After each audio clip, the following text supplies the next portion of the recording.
Because if you could have a treatment that you could give once a month and feel great, well, that's pretty good, you know.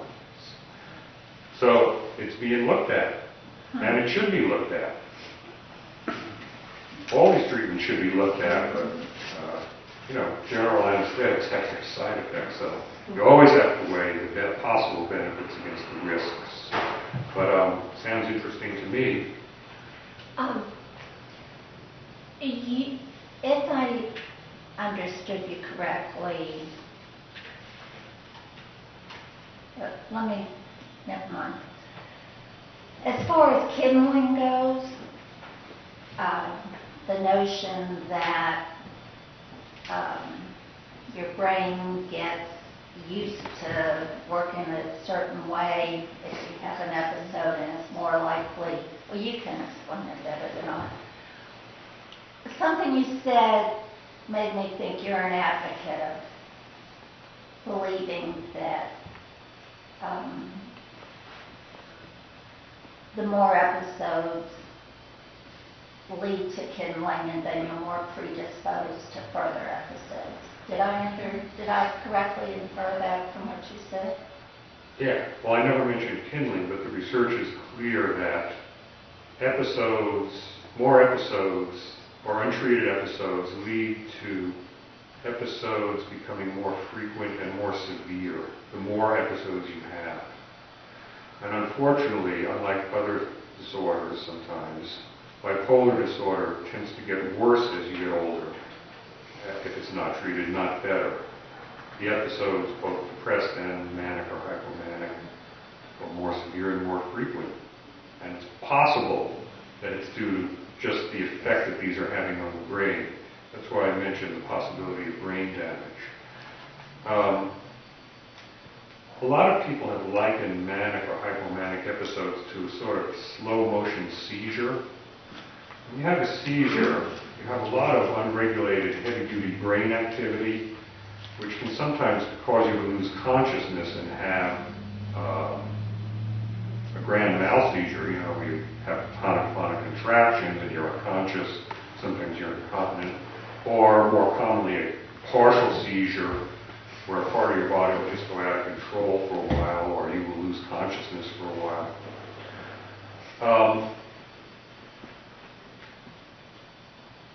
So that's kind of analogous to a forest fire.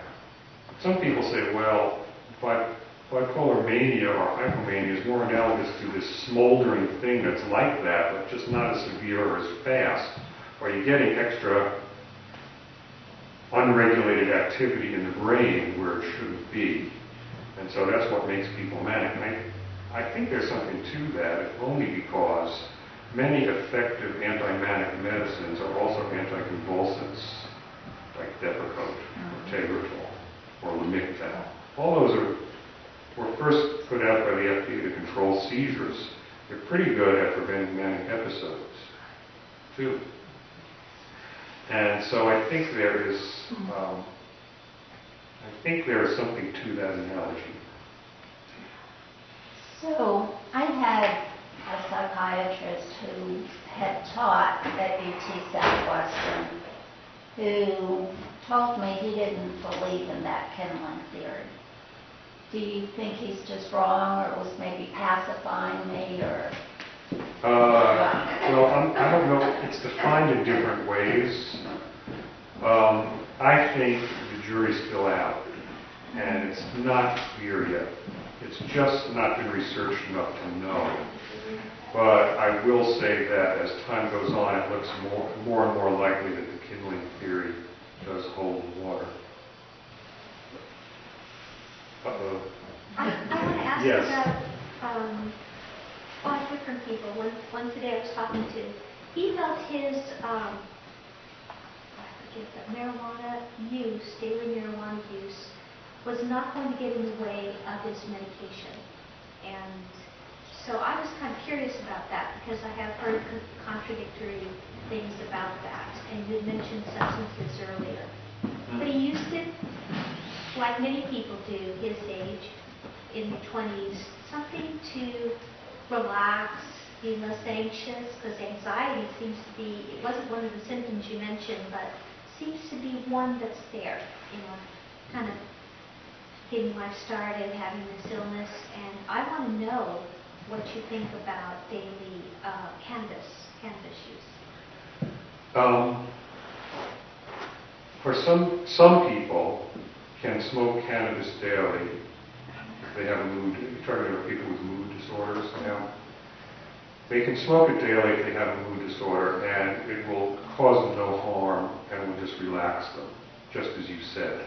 However, there's a significant number of people for whom daily cannabis use greatly increases the risk of a mood shift, either depressed or manic, greatly increases the risk of psychosis.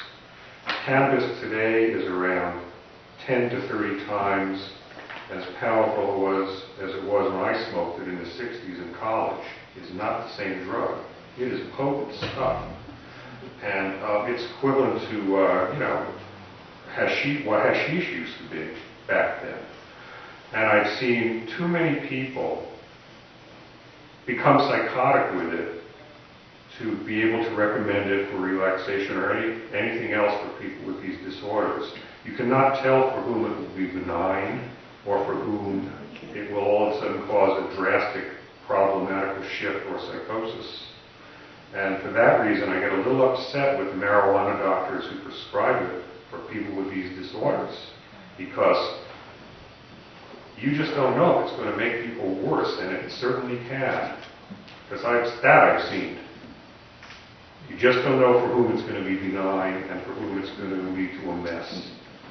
So I can't in good faith prescribe it. And I've seen people who've smoked it for years and been stable, all of a sudden be not so stable. Now, is that because their medications are no longer working, or is that because of the marijuana? Who knows? Okay, so it sounds risky. And then I the second believe it's thing risky. is the anxiety, though, that the person's talking about. So, you take Depakote, you might gain 100 pounds. You take Seroquel, you might gain another 100 pounds. And then, you could be anxious for about a lot of different things. But I'm curious about anxiety and insomnia. Is the medication for bipolar part of dealing with some of these other things that are just there, part of the parcel? The medications for bipolar, for the most part, help reduce the risk of a recurrent severe mood shift, either manic or depressed. They are not typically prescribed mainly for something like anxiety, which is frequently a concomitant but not necessary symptom to call the diagnosis. That being said, something like Seroquel, which can indeed sometimes lead to a lot of weight gain, has pretty potent anti-anxiety properties. The Seroquel guys are trying to get an FDA indication for generalized anxiety disorder, which is common. They're trying hard, they'll do it. I don't think it's the greatest idea because there's too many risks associated with this stuff. But I hope that's answered your question. These things sometimes do have anti-anxiety and other effects that they weren't looking for when they were targeting manic or depressed mood shifts, but which happen to be there. And, after the fact, they discovered that. Yes. My cousin Nick, who's not following his father's footsteps in alcoholism, doesn't drink and doesn't smoke for years, but he just smokes marijuana to cope with the pain of his back. And I let him blow it in my face. Is him or I going to develop psychosis?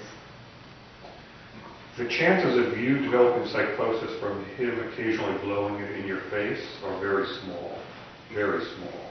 The chances of he developing psychosis, there's ongoing research about it that seems to indicate that potent marijuana in use today does increase risk for psychosis somewhat, especially in young people. But the overall magnitude of the risk is not severely high. But it does increase the risk somewhat, yes. Thank you.